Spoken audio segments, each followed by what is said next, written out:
Is there anything that stands out about the autopsy produced by the state that we know of, or at least the preliminary findings of that, and also the secondary autopsy that was conducted or paid for by the family? Is there anything that stands out to you that is suspicious?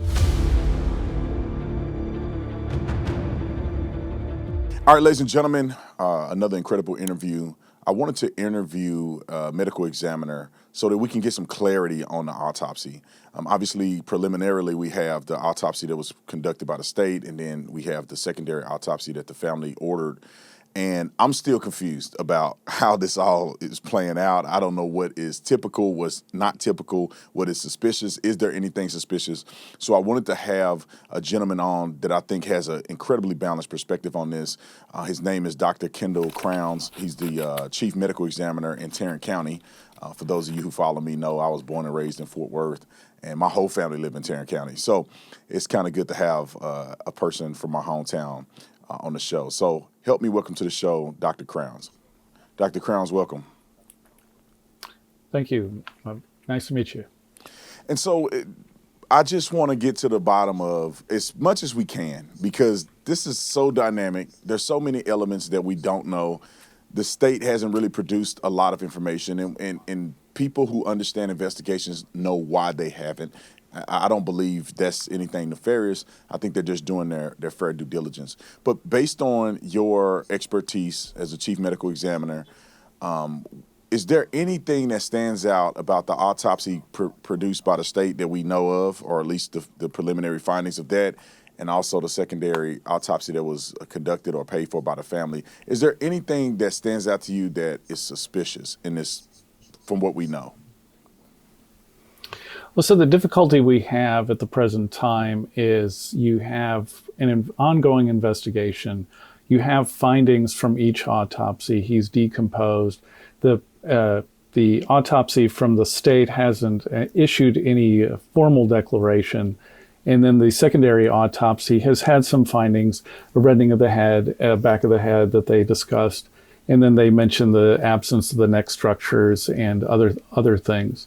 So right at this time, because of the investigation and no autopsy is performed in a vacuum, you have all these parts of the investigation that are still ongoing. And that is why everybody's kind of waiting to see where it goes. Because with a drowning, it's a diagnosis of exclusion, which basically means everything else has to be ruled out before you can say he drowned. Because right now, all we have is a young man found dead in the water and no explanation of how he got there or why he got there. And so until all these findings come into play and everything's kind of done with the investigation, toxicologies come back, histologies come back, which is the microscopic sections. All these factors, once they're all back, then we can finally come to a proper conclusion. But at the present time, we don't really have all the information to give an actual finding. And so when it comes to the redness, Dr. Crowns, what does that actually mean? Because it appears from what I heard of Benjamin Crump's articulation of what the secondary autopsy found was that there was redness, I think, underneath the skin. There was no lacerations to the skin, no obvious signs of bruising or trauma to the external part of the skin. So what does that tell you? I mean, have you seen this in your time doing autopsies? What exactly is redness to the back of his head? What does that mean, and what exactly is he describing there? So it's an interesting statement because Dr. Mitchell doesn't describe it as hemorrhage. He described it as a reddened area in the deep soft tissue of the occipital region of the head, which is the back of the head. There's a reddened area. Deep soft tissue could mean musculature. A reddened area could be hemorrhage, which could be from blunt force trauma. It could also be hyperextension of the neck for some reason, like he fell out of the boat, hyperextended his neck. And it can also be from decompositional changes. Breakdown of the muscular tissue can give this kind of reddened look to the tissue itself. And finally, it could just be post-mortem pooling of the blood in that specific area, because after the decedent was found, he's going to be placed on his back, the autopsy is going to be performed, and then his body was transported to Washington, D.C., where it was then re-autopsied. And all this time it's going to be on its back. Blood's not drained out of the body at autopsy, so you could still see some pooling of the blood. But at this time, is it decompositional changes? Is it trauma?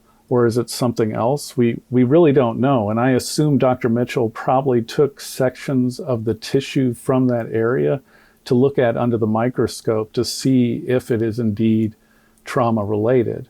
Now, your other question is could we see injuries on the skin surface?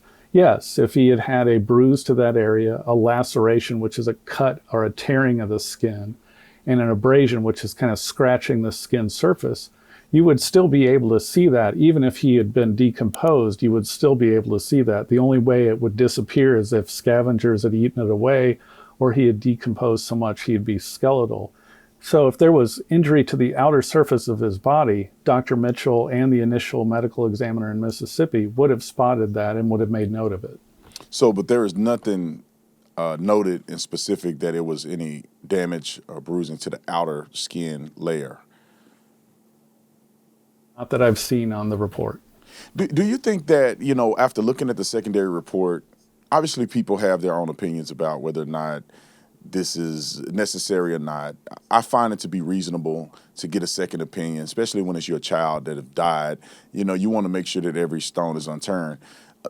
Do you find anything specific in the report from the secondary autopsy to be malicious, or do you think that everything that was written down seems to be consistent with what you would write if you had observed something similar to Nolan's death or his body? Because, like the redness, bringing up that, maybe Benjamin Crump just didn't do a good job at explaining it, but it appears that bringing that up, was it necessary to not further explain in detail like you just did? Because I feel like it creates more concern or questions than it does answers. Is there anything mysterious about that, or do you think it's typical the way a medical examiner would articulate it, and it would take somebody that know what they're talking about to present it to the public instead of somebody like Benjamin Crump who may not be as familiar with some of the details? Well, I think you've hit the nail on the head. The difficulty from the presentation by Mr. Crump of the initial findings from the second autopsy, it's difficult for him to articulate some of the words because some of them are very hard to pronounce. And then it's also interpretation, and it leads to more questions. And that's the problem. By not having Dr. Mitchell standing there, he couldn't field the questions. He couldn't explain what he was thinking this reddened area in the deep soft tissues meant or anything of that nature. And you just have Benjamin Crump, who's not a doctor, telling the people what is found and no explanation, which leads to more confusion, more conspiracies, and more frustration. So it's helpful when something like this occurs for the actual medical examiner who did the second autopsy to be there to explain their findings for the people when they have questions. It clarifies things so you don't get all this speculation. Now, as far as the autopsy is concerned, I think Dr. Mitchell did a fine job. I don't think he put any language in his autopsy that was inflammatory or making accusations or anything of that nature. And I think he did a very, classy report to basically say, this is what I found and this is what I'm thinking. And he didn't even go as far as him saying undetermined, is basically saying, I don't have all the information right now. And if I have to give a cause of death, the best I can do is undetermined. Yeah, that seemed fair to me. I think I'm consistent on that. When I was filtering through what Benjamin Crump was trying to read, I felt like it was very fair and it was very consistent with what I expected from the first autopsy being done, and no obvious signs of foul play, which is what the law enforcement said. So there still could be something there. There still could be a homicide that occurred. It's just that initially there's no obvious signs, and there was no obvious signs in the secondary autopsy. The throat situation is another thing that I don't understand, right? Initially, when it was projected to the public, people don't know exactly what was taken out of the throat, right? I mean, the external portion of the neck, if it wasn't extreme decomposition,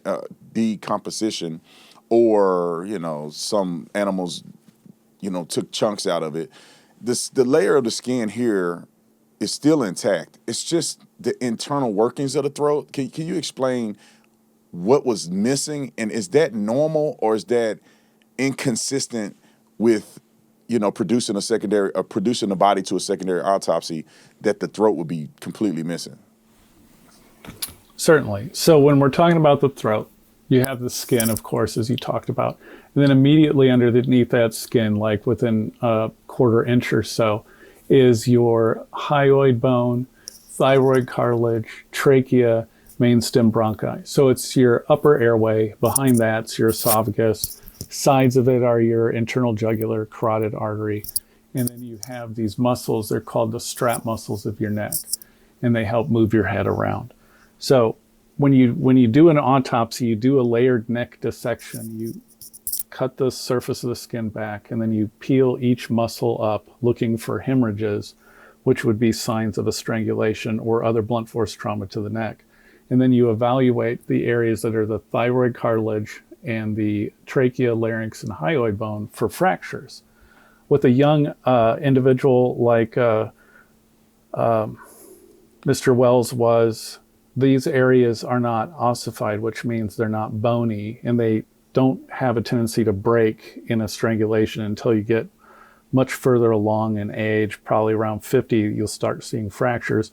But at this age, they'd be very rubbery, so they wouldn't necessarily break unless there's an extreme amount of pressure put on them. But so you have these structures in the neck that you look at, evaluate for strangulations, the layered neck dissection of the muscles, looking for hemorrhage, looking at the thyroid cartilage for fractures, looking at the hyoid bone for fractures, and you take them all out during autopsy. And the thing is when you are concerned about something, or you think there might be a microfracture or something of those nature, you keep those structures, you put them in formaldehyde, and you give them a chance for all those, because when you take a tissue out at the time of autopsy, it can be very floppy or very soft. But when you let it fix in formaldehyde, it gets very stiff, and you can take better sections to look at under the microscope and evaluate for trauma. So it's not unusual for someone to save the neck structures, especially if there's some concern of foul play or something like that, and to evaluate them further. The other thing is some offices will actually even go further and have an anthropologist look at those neck structures, looking specifically at the bony changes to see if they see any microfractures. So it's not unusual for someone to take it. It's not done on every autopsy, but it's done in cases in which there is some suspicion or a possibility of foul play. And again, we have this gentleman, he's found after being missing.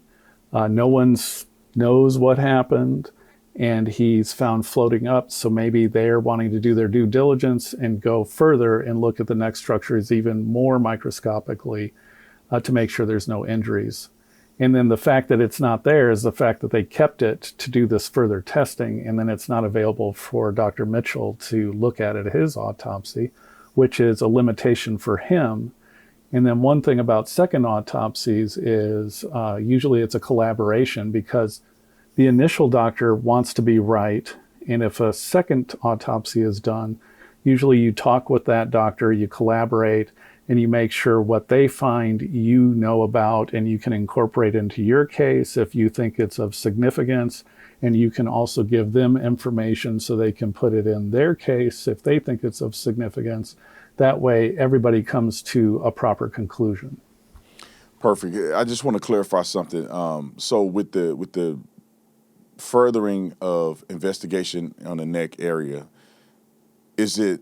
are you saying that because they went to the next step or wanting to do due diligence, that they may believe that there's something there? Or could it be also, is it two phases or both, where they want to do due diligence, meaning that since the circumstances were undetermined or we don't know how he died, it is invaluable as a medical examiner to do due diligence, to take that into consideration, even if it's not clear evidence of damage to the neck initially? Or are you saying that only if you see a concern that you would go that extra step? I hope I'm articulating that properly. Like, is this something where as a medical examiner you want to be thorough, so you do it anyway just to rule it out in cases that are suspicious? Or do you have to see something that leads you to say, I have to do a further investigation? If I don't see anything, I'm not going to do anything with the neck? So it would be both. If you see something, of course you're going to take it out and do something more, and do the extra testing. But if you don't see something and you're very suspicious, like you have a young man who's at a party with a whole lot of people who's now found dead, and you don't know why, and one of the reasons can be strangulation or something along those lines, and you want to make sure you didn't miss something, then you do your due diligence and do the further testing. Because that's the problem with drownings, is there may be no findings other than the fact he's dead in the water, and you have to figure out how he got there. And the toxicology results, could the neck have something to do with the toxicology results, or is that not related whatsoever? So toxicology results will be from testing of blood, a fluid in the eyeball called vitreous. Some offices use gastric contents and urine, and even bile, but it won't have anything to do with the neck structures.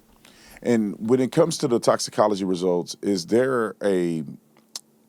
how long does it take for the medical examiner, someone like yourself, to get from doing an examination to then having toxicology done and results sent back to you for evaluation?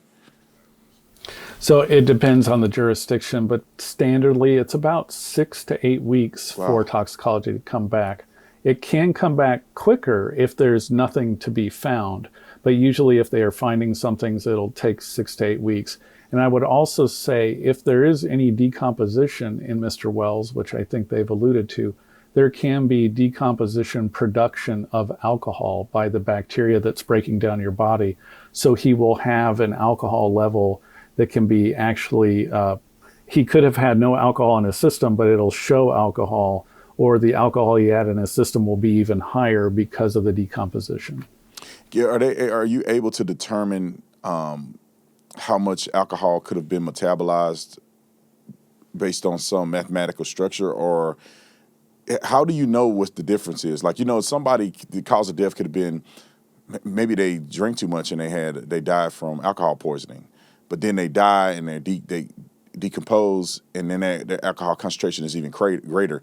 Are you able to determine the alcohol that was drunk while the person was alive versus the alcohol that's been created through No, decomposition? you can't tell the difference. Yeah, you can't tell the difference.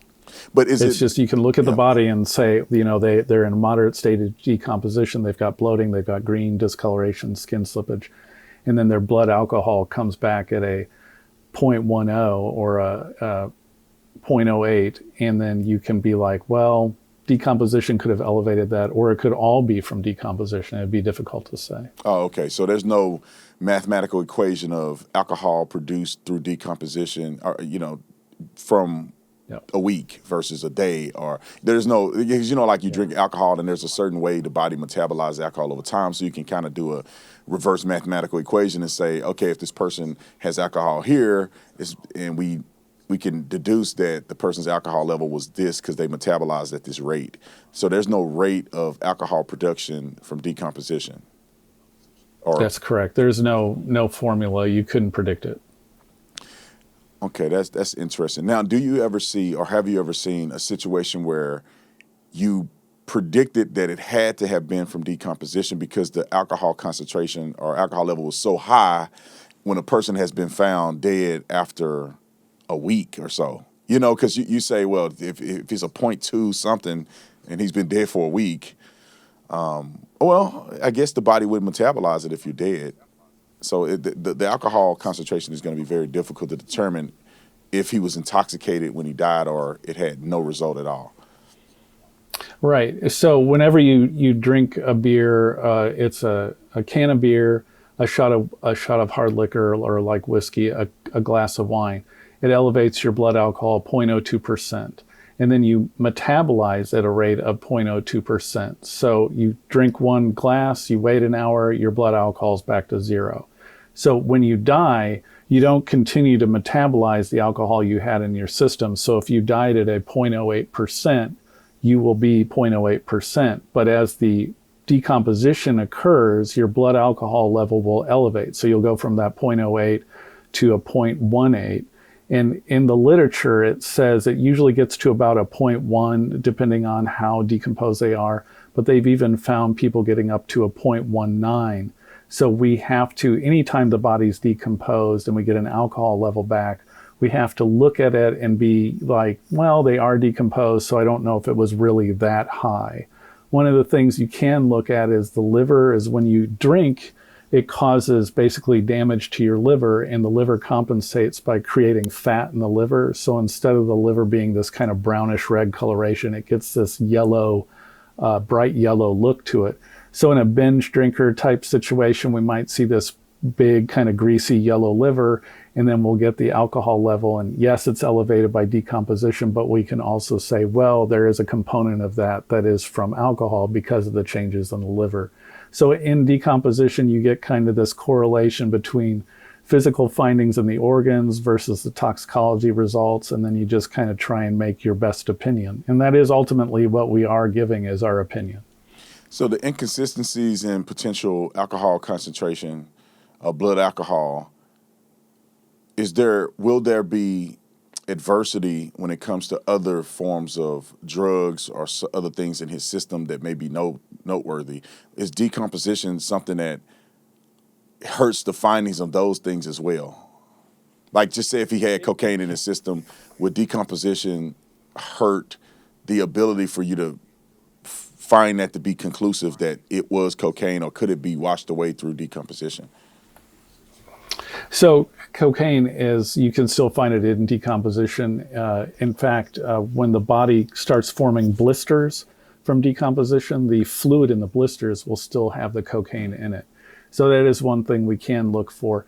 There are other drugs that can be affected as far as their levels are concerned, but you can still find them even with decomposition, like methamphetamine, ecstasy, fentanyl, all the things that are popping up lately, metragenine, all those can be found still even in decomposition. It does alter the levels, but you can still find it. So you might not be able to say definitively, well, they died from a fatal amount of this particular drug, but you were able to find it. And could there be a scenario, and I think you would be the expert that can articulate this, because I'm pretty sure you've seen it in being in Tarrant County. Could there be a scenario where we end this autopsy undetermined, where the medical examiner from the state and also the secondary medical examiner says, hey, all of the things have come out, these are the things that we're concerned about, but we're still at this point undetermined. And maybe that's just concluded as an undetermined cause of death. Yeah, that is a distinct possibility. Of course, he's in the water, so it's more likely than not that drowning will be some form of the cause of death. But the manner of death could ultimately be undetermined no matter what happens, because, again, without knowing how he got in the water, you can't determine a manner of death. But you know he died, he was in water. They can say drowning definitively, but why he's in the water is the problem, and that's where the manner comes in. So I think ultimately you could see them saying the cause of death is drowning, but you may never have a manner at all. It may always be undetermined in this case. Perfect. Doctor, last question. What is the biggest myth or conspiracy that you've heard surrounding this autopsy? Because I've heard a lot of things out there, and of course, I'm bombarded with information on a day-to-day basis, whether it's real or not, AI and all kind of stuff. But what is one of the biggest things, or some of the biggest things that you've seen that this autopsy has been characterized as, that even the medical examiner like yourself would like to clarify or say, hey, this is what I would tell the public to do to better understand this and not get caught up in conspiracies? Certainly. I mean, the two main things to me is the reddened area in the deep soft tissues being interpreted as definitive blunt force trauma. No one has said that. No one has come out and said, we've looked this over and we've determined that this is indeed hemorrhage in the deep soft tissue, and we believe it's from blunt force trauma. All we know is it's a reddened area. It could be a number of things. And then the second thing is the fact that they kept certain organs or the neck tissue, that they're obviously covering something up. I don't think that the state medical examiner was doing anything nefarious in that. Of course, I don't know them. I've never, worked with them. But standard practices, doing autopsies myself, I know people will keep certain structures for certain reasons, and it has nothing to do with covering things up. Dr. Kendall Crowns, thank you so much for coming on the show. I really appreciate you giving your expertise. I look forward to talking to you in the future when we have more information and toxicology comes out, because I just really think we need professionals that are unbiased, that are looking at this from a 30,000-foot view and not necessarily ingratiated in it or emaciated in it, because I think that there's a lot of people who have a vested interest, not necessarily saying the two medical examiners here, but other people who don't understand the science behind examining, bodies that have died. So I appreciate you being honest and being consistent. And thank you so much for coming on the show. Well, thank you, and thank you for giving me the time to discuss it and discuss it rationally and to present an unbiased view, because I do think at the present time, we don't know what happened, and we just have to wait and see. But I appreciate you taking the time to talk it over. Thank you. God bless you. Ladies and gentlemen, another really good interview, and I hope that you guys have learned something from it. Put a comment in the comment section if you guys have further questions. I would love to shoot those over to Dr. Kendall Crowns. Maybe he could answer them on the back end if there's something that was missed here. But I appreciate you guys watching. We'll see you on the next one. We're out.